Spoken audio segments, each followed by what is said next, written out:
I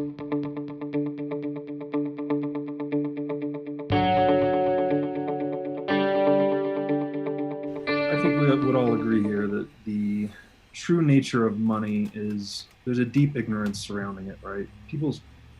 I said this the other day that gold is a tool so old that many of us forgot why it even became money, right? So we really, most people think today that the government paper in their pocket is money, but as we all know, it's just basically an uncollateralized debt undergoing slow motion default while it's being forced on the population.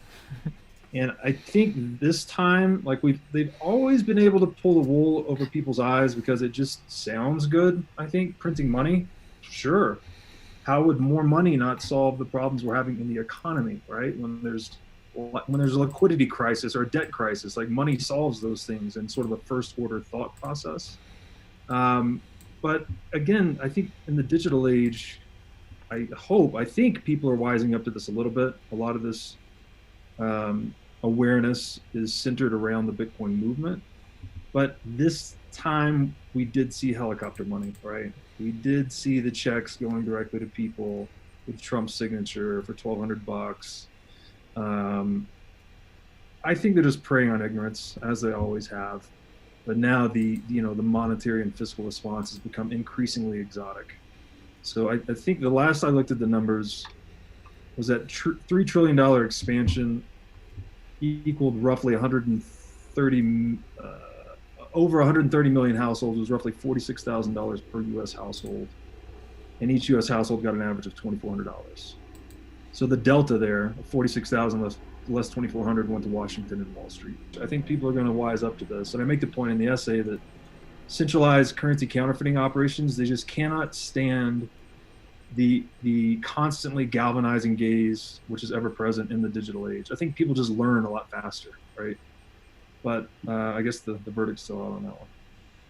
Fiat currency pyramid scheme is a debt-based system, and you have to feed it more and more leverage to keep it sustainable over time. And that's been the life history of every fiat currency to date, right? It just inflates slowly, ideally for a long time, and then finally it explodes in hyperinflation. But I think you're touching on something else that's interesting that actually is favorable for the dollar. Is this fiat currency system we have worldwide it incentivizes debt accumulation, right? Because real debt burdens are slowly being eroded by inflation, and that's sort of what created the euro dollar system, right? So we have this second order dollar derivative system, if you will, worldwide, where people have created these dollar denominated debts to finance themselves, to not be exposed to lesser currencies. And this has created a ton of demand for dollars.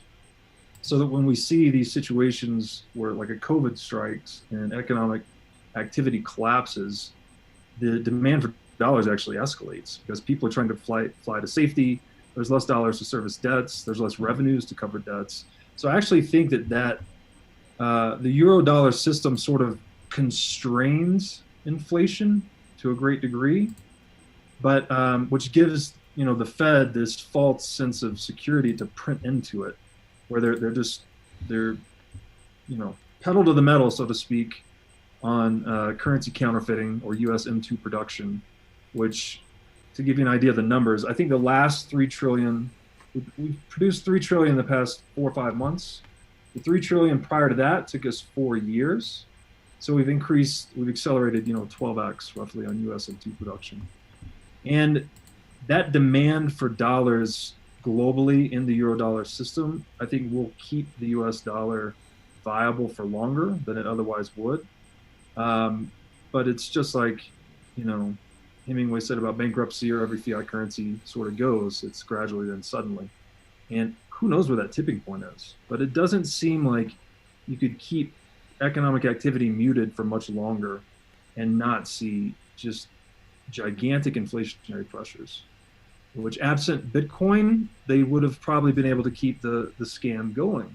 But now that there's a barometer, right, a true barometer that's not being manipulated like gold is, and an exit hatch, the behind door B, if you will, I think this decade is going to be defining for Bitcoin. This is what it's been designed for. This is what we've all been kind of beating the drum about for years. It's like, watch out for this type of event. Um, Global pandemic notwithstanding, but whatever the event was that triggered the collapse, and here we are. So yeah, I think it's a very exciting time to be in the space, and I think you guys are in a great space. Yeah.